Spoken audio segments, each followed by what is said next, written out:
India-US trade talks to resume. Trump's envoy pick takes charge.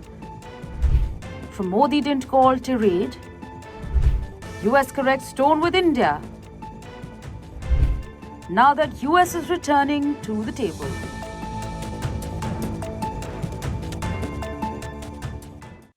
Hello and welcome. You're watching Explained by NewsX. Before this episode begins, let's listen into some of the latest statements made by two officials from the United States of America government. And set the whole deal up. But let's be clear. It's his deal. Yeah. Okay? He's the closer. He does the deal.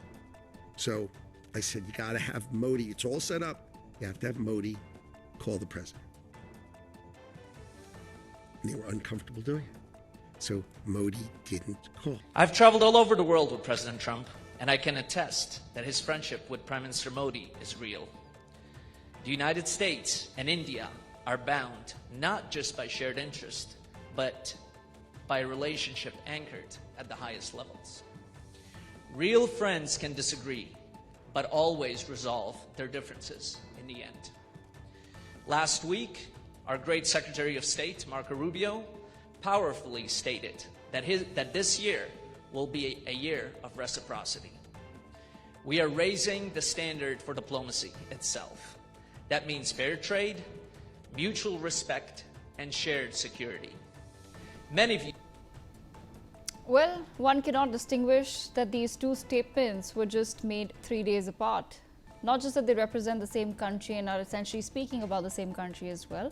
One is blaming Prime Minister Modi for stopping the India-US trade deal, while another is calling India a priority. It seems that this is the United States of America for you under the Trump administration. Sergio Gore is America's newly appointed ambassador to New Delhi. According to him, India and the US continue to be actively engaged in trade talks, and the next meeting between the negotiators of the two countries is scheduled for Tuesday, 13th January.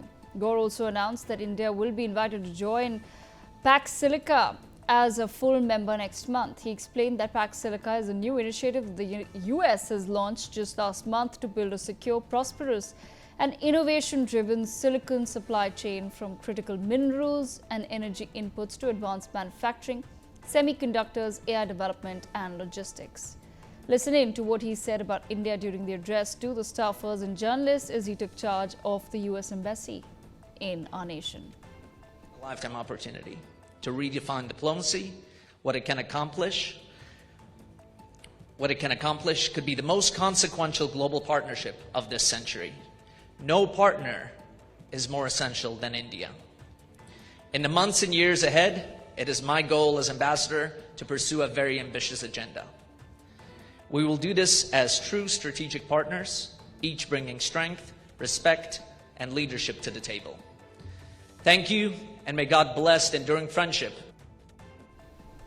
Well, India and the United States have been engaged in intensive trade negotiations in the past year. The process began with Prime Minister Modi's visit to Washington on 13th Feb 2025. A joint statement with US President Donald Trump followed, outlining the intent to pursue new equitable trade terms under Trump's renewed focus on bilateral deals.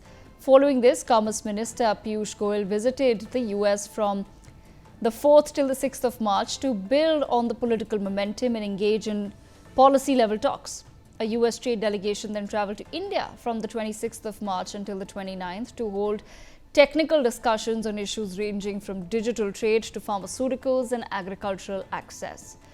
Between March and July, 5 in-person negotiation rounds were held, supported by sector-specific virtual dialogues. During this period, Piyush Goyal visited the US 2 more times and met with US Trade Representative Howard Lutnick to push for an early agreement. In the middle of these negotiations, on the 2nd of April, Trump's administration announced reciprocal tariffs on countries without bilateral deals. For India, the tariff was initially set at 26%.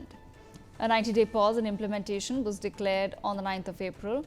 And on the 11th of April, Piyush Goyal made a statement that India will never negotiate at gunpoint. A lot was at stake, with tariffs becoming a reality soon.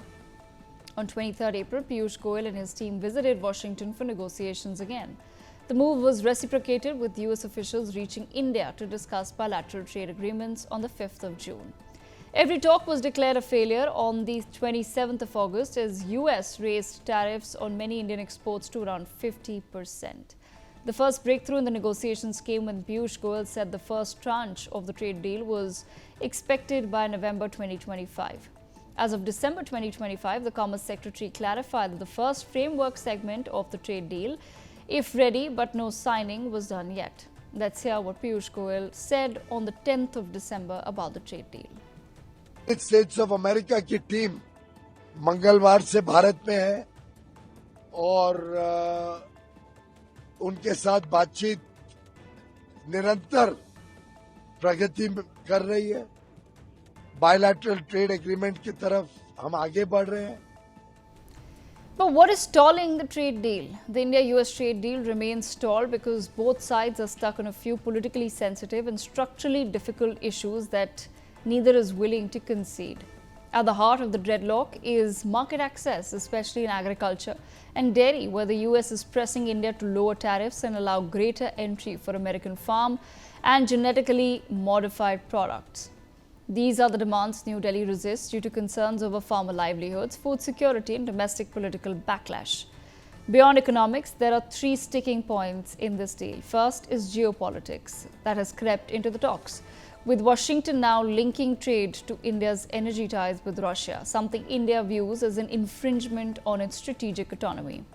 The Trump administration has declared that Mr. Donald Trump himself is the acting president of Venezuela after picking Maduro from his country. Essentially, he is eyeing the oil there as a replacement for Russian repository. The second sticking point appears to be President Trump's insistence that the deal materialize strictly on his terms.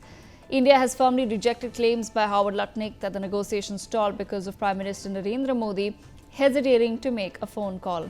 This divergence underscores deeper challenges in finalizing a bilateral trade agreement, even as both sides continue to publicly maintain that the talks are ongoing. Moreover, Trump's family businesses seem to be getting many favors from the international community. In May of last year, Qatar's Prime Minister had denied accusations that Doha offered an estimated $400 million Boeing 747 jet to the US president as an attempt to curry favor with the White House administration. Before Trump began this week's visit to Saudi Arabia, Qatar and the UAE in May 2025, his sons Eric and Donald Jr. had already traveled to the Middle East extensively. They were drumming up business for Trump Organization, which they are running in their father's stead while he is in the White House. Not only this, in 2025, Pakistan signed an agreement with World Liberty Financial, a cryptocurrency company, in which US President Donald Trump's family reportedly holds a 60% stake. This was in direct connection with the Pakistan-US trade agreement that led to significant collaboration in the cryptocurrency sector. To say the least, Trump might be expecting these kinds of favors from India as well. India has emphasized that it will not be rushing into a trade agreement under pressure or on unfavorable terms and is prepared to exercise patience to protect its national interest. Government leaders, including Finance Minister Nirmala Sitharaman, have stated that India remains fully engaged in negotiations and will wait for the right outcome rather than being hasty to conclude a deal. Officials and analysts have pointed out that India's resilient domestic economy and lower than expected impact of US tariffs have given New Delhi room to take a measured approach, making it clear that it won't compromise on core interests, especially in sensitive sectors like agriculture and dairy, just to finalize a deal quickly. In short, India's position reflects strategic patience.